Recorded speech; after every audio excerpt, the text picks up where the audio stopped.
নমস্কার বন্ধুরা, আজকে আমি আবার একটা নতুন রান্না নিয়ে আসছি। তা আমি ইলিশ মাছ বানাবো, ছোট ইলিশ। দেখতেই পাচ্ছেন যেমন পয়সা তেমন মাছ। ছোট ইলিশ বানাবো। আর এখানে এক পিস রুই মাছের পিস আছে একটা, এটাও দিয়ে দিব। তো এই ইলিশ মাছের মাথা আর রুই মাছটা ভেজে নিব তেলে। এটাতে হলুদ লবণ মিশিয়ে নিব আগে।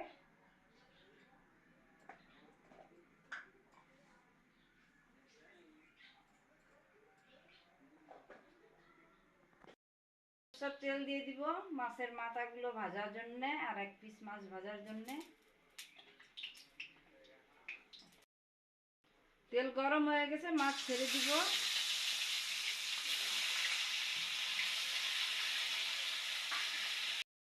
তো এখন আমি মশলা মিশিয়ে নেব। প্রথমে দিয়ে দিচ্ছি হলুদ গুঁড়ো,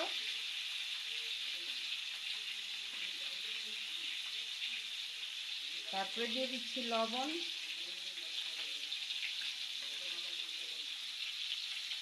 এখানে জিরে বাটা আর একটু পোস্ত বাটা দিয়ে দিব।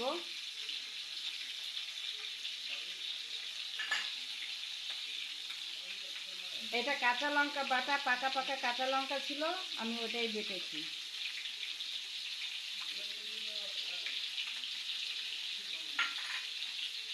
আর এটা কালো সরষে বাটা দিয়ে দিব।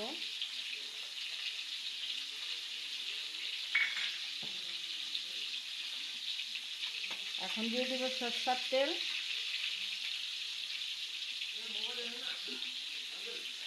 হাত দিয়ে ভালো করে মাখবো, মাছের গায়ে যেন মশলাটা লাগে সেইভাবে।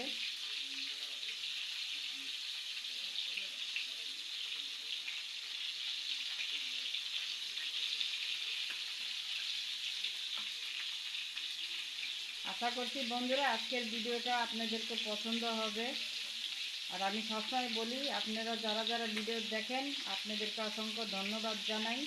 এভাবেই আমার পাশে থেকো। মশলা মাখানো হয়ে গেছে,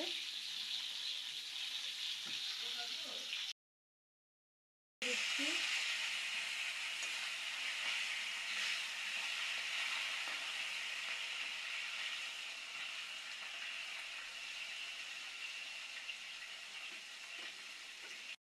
তুলে নেব, বেশি ভাজি নেই, হালকা করে ভাজছি।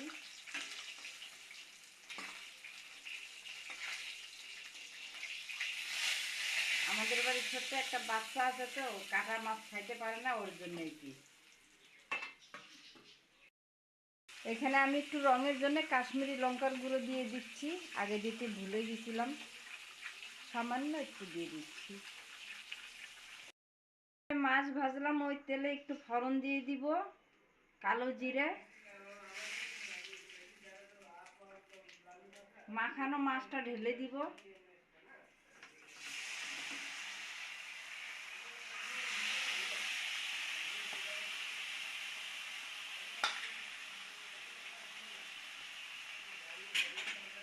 হালকা হাতে একটু নেড়ে দিব।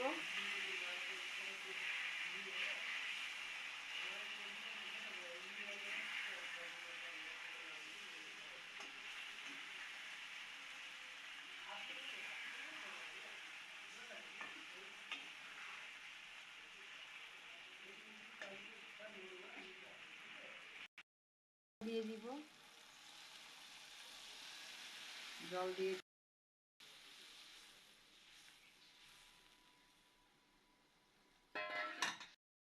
একটু ঢাকা দিয়ে দিচ্ছি। ঢাকাটা খুলে দেখবো,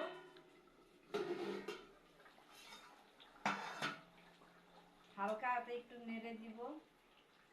আর এই সময়টা লবণটা একটু চেক করে নিব।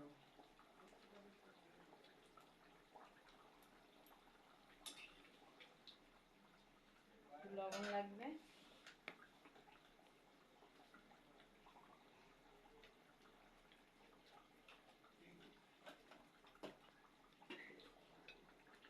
ভেজে রাখা মাছগুলোও দিয়ে দিব এখন।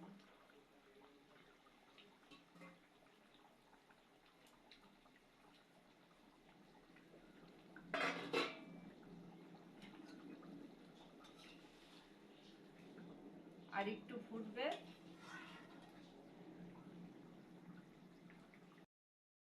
একটু চিনি দিয়ে দিব উপর থেকে।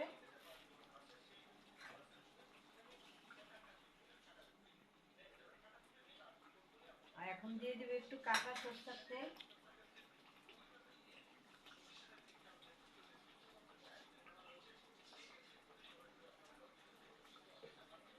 একটুক্ষণের জন্য ঢাকা দিয়ে দিব, তেলটা আর একটু কাঁচা গন্ধ গেলেই নামাই নিব।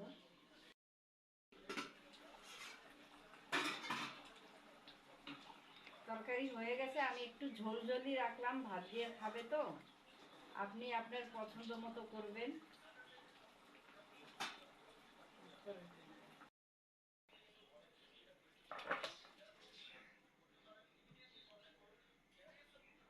তো বন্ধুরা, আজকের আমার রান্নাটা কেমন হলো, আপনাদেরকে কেমন লাগলো, যদি ভালো লেগে থাকে অবশ্যই একটা লাইক দিবেন।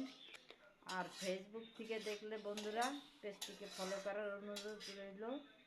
ভালো থাকবেন, সুস্থ থাকবেন। আজকে এই পর্যন্ত, আবার দেখা হবে অন্য কোনো ভিডিওর সঙ্গে।